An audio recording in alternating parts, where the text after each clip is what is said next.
So you have a horror movie script for me? Yes, sir, I do. It's called Feardotcom. Oh, sounds spooky. What's it about? Well, since it's the year 2002, I was thinking we take two things, the internet and horror movies, and combine them together. I love it already. So the movie starts out in a dark subway station on a dark night in a dark city, and a guy with bleeding eyes walks down to a platform to wait for a spooky train. What happens next? The man with his eyes bleeding then sees a little girl dressed in white bouncing a white ball on the train tracks, and he then hears a train coming. Uh-oh. Then the man with the bleeding eyes jumps on the train tracks to try to save the little girl, but then she vanishes. Wow, so the guy climbs back on the platform? No, he tries to outrun the train. Why does he try to do that? Because I need this character to die at the beginning of the movie so that the movie can start. Oh, okay, I understand. But before the guy dies, he starts seeing flashing images of a ghost. Hey, ghosts are scary. Yes, sir, they are. Then in the next scene in the movie, we're introduced to one of the named characters named Terry. Okay, tell me about Terry. She works for the Department of Health and has a cat named Benny. That's it? Pretty much, yeah. Well, okay then. Terry then meets up with the other main character of the movie, Detective Mike Riley. And what's he like? Mike is a pessimist and he hates germs. Oh, are Mike and Terry going to become a romantic couple in the movie? Well, there are going to be a couple will they won't they scenes between Mike and Terry in the movie. Will they? No, they won't. Easy come, easy go.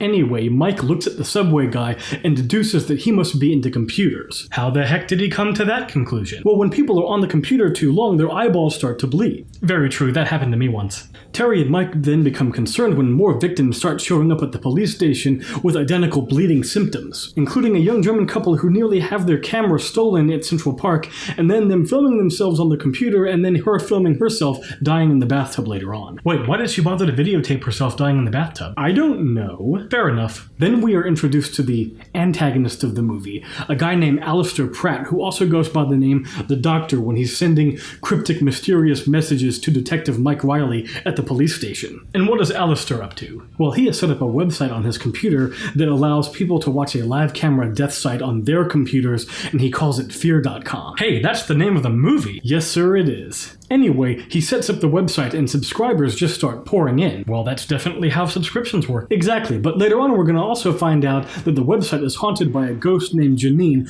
who was also the Doctor's first victim. Okay. And she tells the victims visiting the website that they have 48 hours to find her corpse or else they're going to die. And while doing so, the victims are just bombarded with flashing images of scary stuff happening. Oh, spooky website ghost women who haunt people for no reason for revenge is tight. But later on in the movie, the Department of Health somehow comes to the conclusion that a virus isn't killing people, something else is, and also all the computers of the deceased victims have crashed mysteriously. How fortunate that they found that out. Then Mike takes all the hard drives to a forensic specialist named Denise, and then she discovers the website Fear.com and the entire 48-hour rule thing. Denise then visits Fear.com and then is subjected to all sorts of scary images. So how scary are we talking? Images like a grain silo, S&M, a bowling ball, and a woman saying the words, "Do you like to watch?" Creepy. Well, I sure look forward to hearing more about this Denise character. She then falls to her death after being in about 3 scenes. Oh my god, wait, you introduced a new character just to kill them off in the next scene that they were in? Yeah.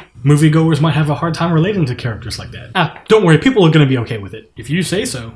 Anywho, Mike feels very guilty about Denise dying and then promises Terry that he won't visit Fear.com. Well, that is good advice from Terry. So he visits Fear.com in the next scene, and then gets jump-scared by a woman in an elevator and a giant white ball filled with cockroaches. But couldn't Mike have just looked into the domain name of whoever was running the site to catch the killer instead of just making himself the next victim? Oh, whoops. Whoopsie. So later on, the main characters learn that Janine was a hemophiliac, and also she's the white girl who's bouncing the white ball filled with cockroaches around, scaring people. Wow. So the ghost puts Mike in the hospital, and then infects Terry before she goes to the old steel mill that Janine used to play at as a child and finds her corpse in the water there. Wait, Janine's mother let her hemophiliac daughter play at an abandoned steel mill? I guess so. Very irresponsible parenting. So now that Janine is discovered, does that mean that the movie is over? Oh no, not yet. There's still about 20 more minutes left, and plus they have to stop the Doctor, Alistair Pratt. Wow, it sounds like it's going to be really difficult for them to find Alistair Pratt. Actually, it's going to be super easy, barely an inconvenience. Oh, really? Yeah, Janine just happened to have the Doctor's address written on a piece of paper that was inside the mouth of her corpse. How did she manage to do that during captivity? I don't know. Fair enough. This all leads up to the climactic showdown between Terry, Mike, and the Doctor, but he uses a woman captured earlier in the movie as a human shield and has already killed Mike's partner and strung him up on the wall. How did he do that? Off screen, I guess. Yikes. So Mike shoots Alistair in the leg, but then Alistair has a gun of his own and he shoots Mike in the chest. So Mike's dead? He's gonna die soon, but not yet. Why not? Because I need Mike to be able to grab the Doctor's keyboard,